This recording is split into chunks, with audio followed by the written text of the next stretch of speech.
Hello students, welcome to Magnet Brains. मैं Rupali Verma. Magnet brains आपको 100% free education देता है। यहाँ पर मिलने वाले जितने भी वीडियोस हैं आप जब चाहें, जितनी बार चाहें, जहाँ चाहें, बिल्कुल 100% फ्री दे सकते हैं। हम सिलेबस का एक्सप्लेनेशन हो, आपके एग्ज़ाम की प्रिपरेशन हो, सभी कुछ आपको हम फ्री देते हैं। आपके आने वाले कॉम्पिटिटिव एग्ज़ाम्स की भी तैयारी यहाँ पर 100% फ्री होती है। तो इस फ्री एजुकेशन का फ़ायदा उठाते रहिए। और आज जो फ़ायदा उठा रहे हैं वो है हमारे क्लास 10th हिंदी कोर्स के स्टूडेंट, कोर्स ए के स्टूडेंट हैं। आज हम पढ़ा रहे हैं व्याकरण का टॉपिक स्ववृत्त लेखन। यानी कि स्ववृत्त लेखन होता क्या है ये सारी चीज़ें बताएंगे, साथ ही आपको स्ववृत्त लिखना भी समझाएंगे। अब ये स्ववृत्त है क्या चीज़, पहले ये समझिए। बहुत ही आसान है, बायोडाटा। यानी कि जब हम किसी कंपनी में अप्लाई करते हैं, कहीं जॉब के लिए अप्लाई करते हैं, तो हमें एक अपना बायोडाटा बनाना पड़ता है जो हम वहाँ पर सबमिट करते हैं, ताकि हमारे बारे में कंपनी को पता चले कि मैं कौन हूँ, मैंने कैसे पढ़ाई करी है, उसके अलावा हमारी योग्यता क्या क्या है, सभी कुछ। लेकिन इसके साथ ही साथ हमें एक एप्लीकेशन भी ज्वाइन करनी पड़ती है जिसे हम बोलते हैं आवेदन पत्र। ये दोनों एक दूसरे के बगैर अधूरे हैं। आप बायोडेटा बिना आवेदन पत्र यानी स्ववृत्त जो है वो बिना आवेदन पत्र के नहीं दे सकते, और आवेदन पत्र बगैर स्ववृत्त के बिना नहीं दे सकते। तो दोनों ही चीज़ें हम आपको यहाँ तैयार करना सिखाएंगे कि हम कैसे करेंगे। टॉपिक हमारा स्ववृत्त लेखन ज़रूरी है इसलिए क्योंकि हमारा क्या कहते हैं ये मेन टॉपिक है, लेकिन इसके साथ और क्या क्या अटैच किया जाता है ये सारी चीज़ें भी हमारा जानना ज़रूरी है। तो शुरू करते हैं इस टॉपिक को हम। स्ववृत्त लेखन की पूरी जानकारी। क्या होता है स्ववृत्त लेखन, पहले इसके बारे में जानेंगे। स्ववृत्त लेखन से अभिप्राय अपने विवरण से, यानी कि सिर्फ इसमें हम अपना विवरण देंगे, अपने बारे में ही चीज़ों को हम बताएंगे। यह एक बना बनाया प्रारूप होता है जिसे विज्ञापन के प्रत्युत्तर में आवेदन पत्र के साथ भेजा जाता है। ठीक है, अब देखिए दो इंपॉर्टेंट चीजें हैं। पहली चीज आप ये जानिए कि बायोडेटा को आप पहले से बनाकर रख सकते हो, यानी कि स्ववृत्त को हम पहले से बनाकर रख सकते हैं। भाई हमारा नाम, हमारे पिता का नाम, हमारी date of birth, phone number, address, email address, ये सब चीज़ें, हमारी शैक्षिक जितनी भी योग्यताएं हैं, मतलब हमने कहाँ कहाँ शिक्षा प्राप्त करी, कितने परसेंटेज आए हैं, इसके अलावा हमारी क्या क्या सारी क्वालिफिकेशन है, ये सभी कुछ हम बनाकर एक फॉर्मेट में रेडी कर सकते हैं। यानी कि स्ववृत्त को हम पहले से बनाकर रेडी कर सकते हैं, इसीलिए बोला गया है यह एक बना बनाया प्रारूप होता है। अब क्या होता है कि हमने कहीं पर भी विज्ञापन देखा, हमने इंटरनेट पे देखा, हमने न्यूज़पेपर में देखा, मैगजीन में देखा, कहीं पर भी हमने देखा कि यहाँ पर वैकेंसी है, तो फिर अब हम क्या करेंगे, अब हमें एक आवेदन पत्र तैयार करना होगा। पहले हम आवेदन पत्र तैयार करेंगे और उस आवेदन पत्र के साथ अपना स्ववृत्त जो है वो अटैच करके उस कंपनी को भेज देते हैं। ठीक है, तो आवेदन पत्र हमें तुरंत तैयार करना होता है, लेकिन हम स्ववृत्त को पहले से तैयार करके रख सकते हैं। नौकरी के संदर्भ में स्ववृत्त की तुलना एक उम्मीदवार के दूत या प्रतिनिधि से की जाती है। अभिप्राय है कि स्ववृत्त का प्रारूप उसे प्रभावशाली बनाता है। अब क्या है, कंपनी में जब हम अपना बायोडेटा सबमिट करते हैं तो वो हमारा हमको रिप्रेजेंट करता है, यानी कि एक मैसेंजर के तौर, ये दूत के तौर पे वो वहां जा रहा है, मेरे बारे में मेरा बायोडेटा कंपनी को बता रहा है कि मैं क्या हूँ, कैसी हूँ, क्या करती हूँ, ये सारी चीज़ें मेरा बायोडेटा वहाँ पर रिफ्लेक्ट करेगा। तो यहाँ पर बायोडेटा का प्रभावशाली होना बहुत ज़रूरी होता है। एक अच्छा स्ववृत्त नियुक्तिकर्ता के मन में उम्मीदवार के प्रति अच्छी और सकारात्मक धारणा उत्पन्न करता है। जब मेरा बायोडेटा बहुत अच्छा होगा तो वो जाहिर सी बात है मेरे को अच्छे से रिप्रेजेंट कर रहा है, तो जो नियुक्त करता है, यानी कि जिस ऑफिस में मैंने अपना बायोडेटा भेजा है वहां पर वो व्यक्ति हमसे बहुत इम्प्रेस्ड होगा कि नहीं भाई इसके पास तो बहुत अच्छी क्वालिफिकेशन है, बहुत अच्छी इसके पास स्किल्स हैं, इसने बहुत अच्छी जगह काम किया हुआ है। तो जब वो ये देखेगा कि मैं इतनी अच्छी हूँ, तो जाहिर सी बात है कि वो मुझे तुरंत बुला लेगा, मुझसे इंप्रेस हो जाएगा तो मुझे तुरंत बुला लेगा, क्योंकि उसके बाद सिर्फ मेरा बायोडेटा तो नहीं गया होगा, बहुत सारे बायोडेटा आए होंगे। तो हमेशा कोशिश करनी है कि मुझे अपना बायोडेटा और आवेदन पत्र एकदम नंबर 1 क्वालिटी का रखना है। कैसे बनाते हैं अभी बताएंगे। नौकरी में सफलता के लिए योग्यता और व्यक्ति के साथ साथ स्ववृत्त निर्माण की कला में निपुणता भी आवश्यक है। यानी कि आप चाहते हैं कि आपको नौकरी मिले तो उसके लिए आपको स्ववृत्त बनाने में भी निपुण होना पड़ेगा। स्ववृत्त में किसी विशेष प्रयोजन को ध्यान में रखकर सिलसिलेवार ढंग से सूचनाएं संकलित की जाती हैं। अब हमारा विशेष प्रयोजन क्या होता है? हमारा विशेष प्रयोजन होता है कि हमें अच्छी सी नौकरी मिल जाए। अब उसी विशेष प्रयोजन के से हम एक सिलसिलेवार जो है सारी इंफॉर्मेशन को लिखते हैं। याद रखिए, इसका फॉर्मेट हम जो बताएंगे वो सिर्फ वही फॉर्मेट रहता है अपने बायोडेटा को बनाने का, उसी सीक्वेंस में सारी चीजें करी जाती हैं।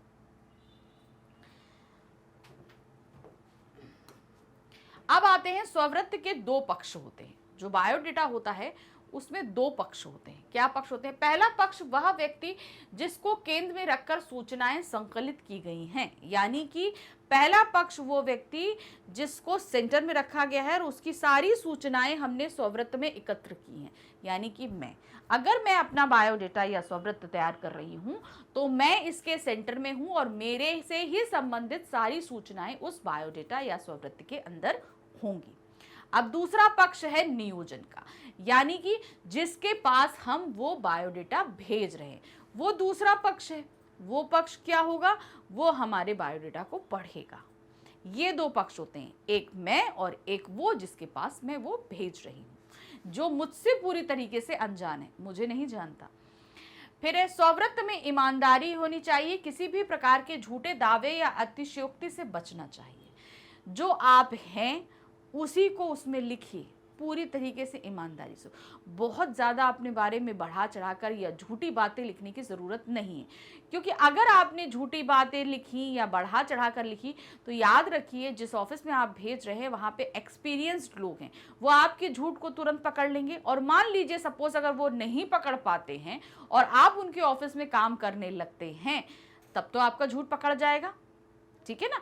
तो इसलिए हमेशा बायोडेटा में सच ही बात लिखिए, बहुत चीज़ों को बढ़ा चढ़ाकर या बहुत फालतू की चीज़ें हमें लिखने की ज़रूरत नहीं है। अपने व्यक्तित्व, ज्ञान और अनुभव के सबल पहलुओं पर जोर देना चाहिए। हमारी अपनी पर्सनैलिटी, हमने जो नॉलेज गेन करी है वो, और हमारे जो स्किल्स हैं, हमें सिर्फ इतने पे ही फोकस करना है। मेरी पर्सनैलिटी, मेरा अपना नाम है, सारी चीज़ें हैं, हम क्या चीज़ें करने के लिए सक्षम हैं, हमने क्या क्या शिक्षा पाई है और क्या हमारे पास हुनर है, हमें मेन यही चीज़ें अपने बायोडेटा में डालनी है। इसके अलावा हमें और कोई चीज़ें ज़्यादा नहीं बाकी आपने जो क्वालिफिकेशंस ली हैं वो आप सब डालोगे, लेकिन ये चीज़ें आप खास तौर से बताएंगे जिसकी बेसिस पे आपको जॉब मिलेगी। स्ववृत्त का आकार अति संक्षिप्त अथवा जरूरत से ज्यादा लंबा नहीं होना चाहिए। स्ववृत्त साफ सुथरे ढंग से टंकित या कंप्यूटर मुद्रित अथवा सुंदर लेखन में होना चाहिए।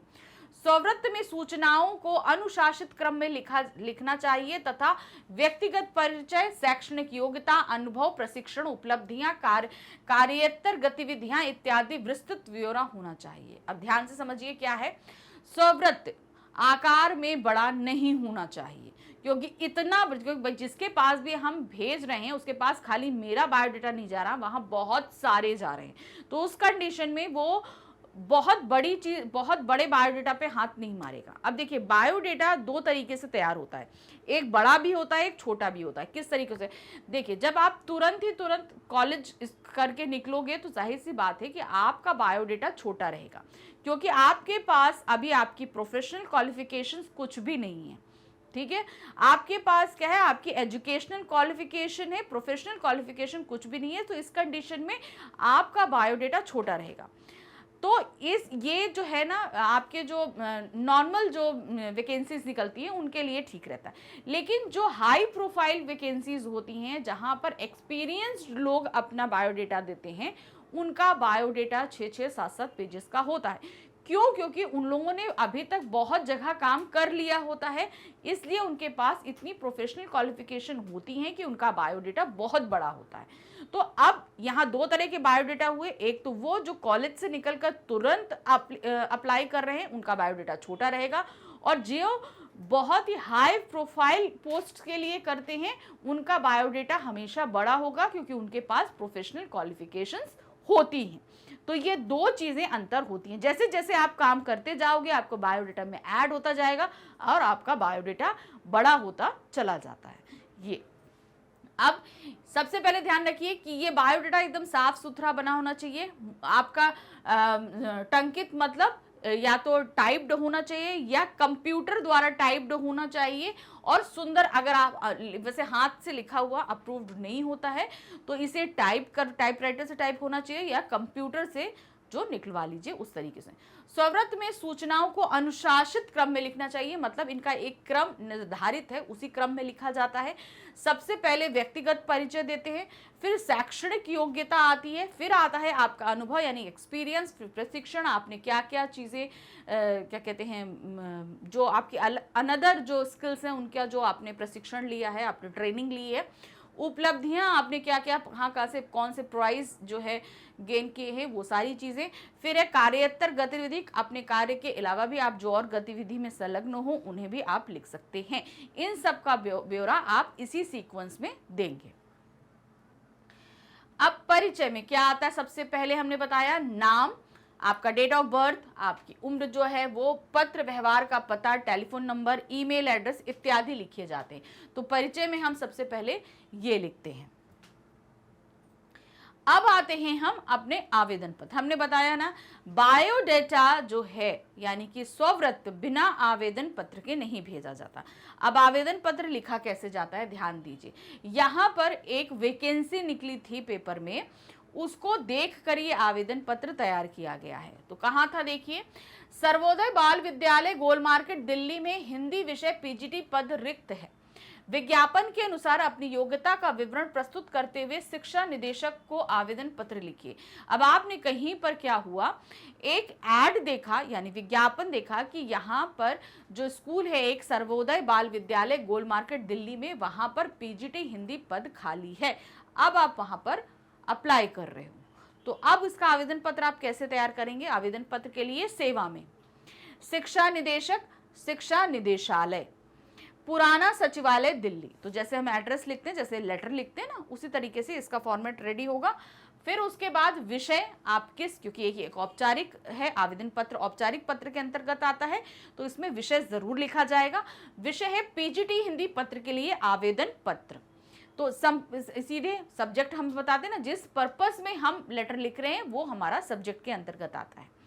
फिर आते हैं आपको सम्माननीय शब्दों के साथ इस पत्र को शुरू करना है। क्या है, महोदय, मैं सुरेश ठाकुर विगत कुछ वर्षों से दिल्ली सरकार के विद्यालय में संविदा शिक्षक के रूप में बतौर काम कर रहा हूँ।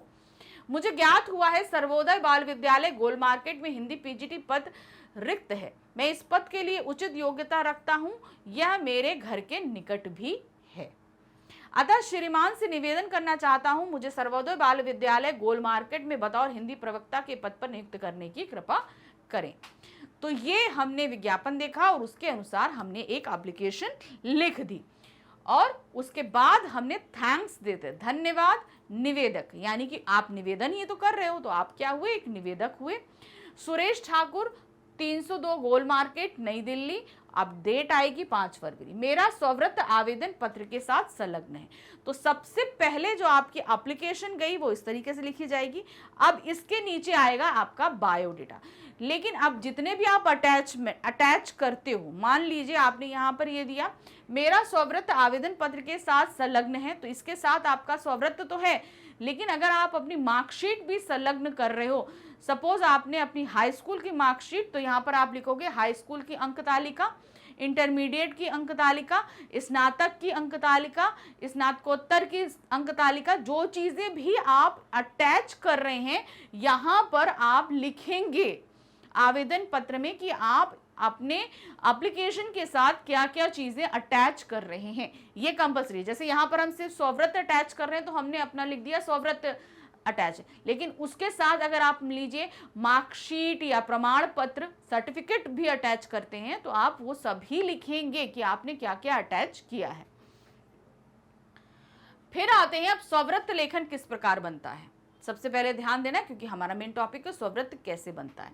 तो सबसे पहले आपका नाम आएगा, तो देखिए नाम आया आपका, जैसे यहाँ पर सुरेश ठाकुर जो है वो लिख रहे हैं, तो उनका नाम है सुरेश ठाकुर। पिता का नाम आएगा राम प्रकाश ठाकुर, माता का नाम है सुनीता ठाकुर।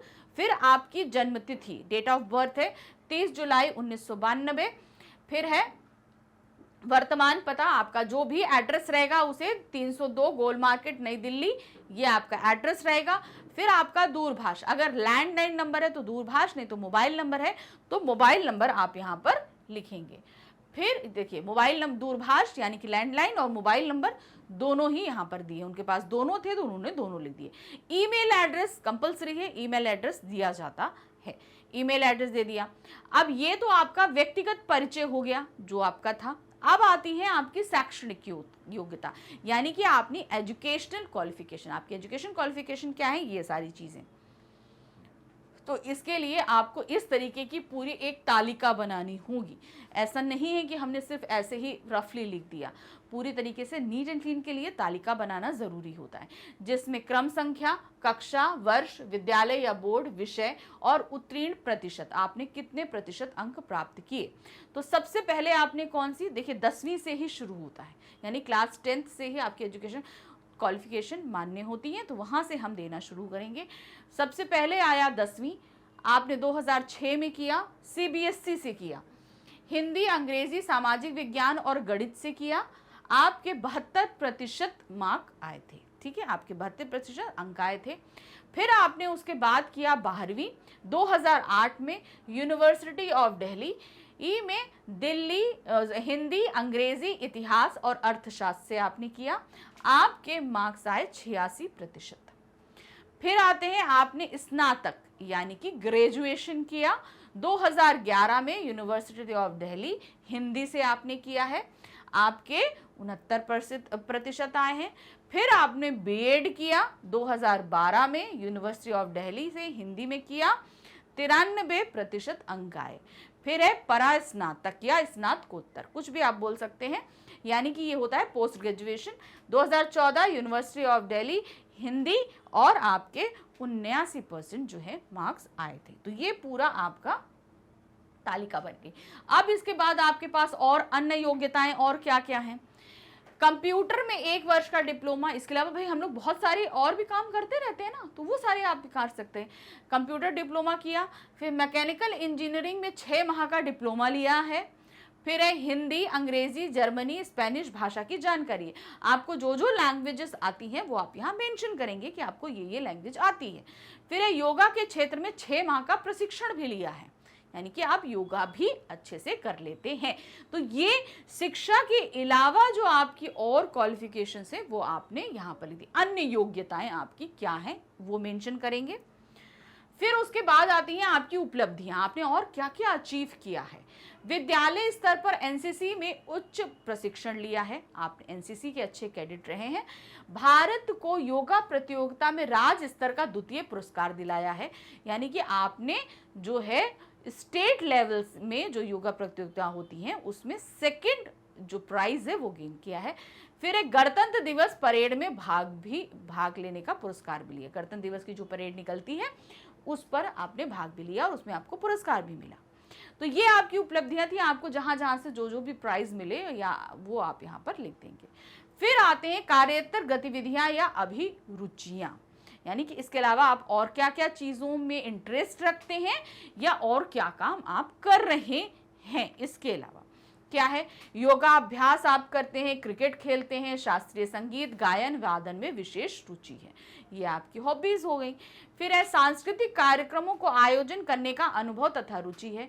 अब चूंकि आप स्कूल में काम कर रहे थे ये सुरेश ठाकुर जी, तो इनको क्या था कि इन्हें बहुत ज़्यादा ये सारी चीज़ों का नॉलेज भी था कि किस तरीके से सांस्कृतिक कार्यक्रम आयोजित किए जाते हैं, ये उनके पास अच्छा अनुभव है। फिर है आधुनिक तकनीकों का प्रयोग सीखना तथा समाज के लिए उपयोगी बनाना है। आधुनिक तकनीक, अब भाई आजकल टेक्नोलॉजी बहुत सारी है, गैजेट्स का इस्तेमाल हम शिक्षा में किस किस तरीके से कर सकते हैं ये सारी चीज़ें आप जानते भी हैं और दूसरों को सिखा भी सकते हैं। तो ये हो गई आपकी कार्योत्तर गतिविधियां या अभिरुचियां। तो यहां तक आपने पूरा अपना बायोडेटा जो आप पहले से तैयार करके रखोगे वो आपका कंप्लीट हो गया। तो ये था हमारा बायोडेटा, आवेदन पत्र, हमने दोनों ही बता दिया। बहुत अच्छे से इनको समझ लीजिए। अब इसके जो हमने सारी चीज़ें बताई हैं ये आप कहाँ पर देख सकते हैं, इसके लिए आपको आना होगा हमारे चैनल मैग्नेट ब्रेन्स पे। जब आप यहाँ पर आएंगे तो आपको इस तरह का एक पेज ओपन दिखाई देगा, ठीक है। तो बस आपको यहाँ पर CBSE K-12 इंग्लिश जहाँ लिखा ना, इसे आपको क्लिक करना है। जैसे ही क्लिक करोगे आपकी क्लास आपके सामने, आपकी क्लास है 10th, आपने 10th यहाँ पर क्लिक कर दिया। जैसे ही इसे क्लिक किया आपके सामने 10th में पढ़ाए जाने वाले सभी सब्जेक्ट्स हैं। अब ये जो हमने आपको स्ववृत्त लेखन बताया है, ये कहाँ हमने बताया है, हिंदी ग्रामर में। तो ये आया आपका हिंदी ग्रामर, इसे आप वॉच नाउ पे क्लिक करेंगे। क्लिक करते ही आपके सामने हिंदी ग्रामर की पूरी प्लेलिस्ट होगी। आपको सिर्फ करना क्या है, जो भी टॉपिक देखना है उसे क्लिक करना है। जैसे हमने अभी स्ववृत्त लेखन आपको बताया, तो उसे आप जाके क्लिक करेंगे। तो क्लिक करते ही आपके सामने जो है ऑप्शंस आएंगे, जिसमें आपको स्ववृत्त लेखन की व्याख्या होगी, आपका अभ्यास होगा, आपके टेस्ट पेपर होंगे, सभी कुछ होगा। तो बस आपको वो क्लिक करना है, जो भी टॉपिक देखना है उसे क्लिक करिए। क्लिक करते ही इस तरीके से वीडियो आपका स्टार्ट हो जाएगा। वीडियो देखिए, अच्छे से स्ववृत्त लेखन और आवेदन पत्र के फॉर्मेट को समझिए, बहुत ज़रूरी है, क्योंकि ये सिर्फ आपके इस नए क्लास में ही, क्लास 10th में ही नहीं आएगा, ये आगे चल के आपको पूरी होल लाइफ बहुत हेल्प करने वाला है। तो इसको अच्छे से समझना आपके लिए ज़रूरी है। समझिए चीज़ों को, क्योंकि ये जो प्रारूप दिया गया है उसी प्रारूप में ही लिखा जाएगा, इसके सीक्वेंस को चेंज नहीं किया जाता है। तो अच्छे से समझ लीजिए और साथ ही हमारे चैनल को लाइक, सब्सक्राइब, शेयर ज़रूर कीजिएगा। Thank you for watching, bye bye.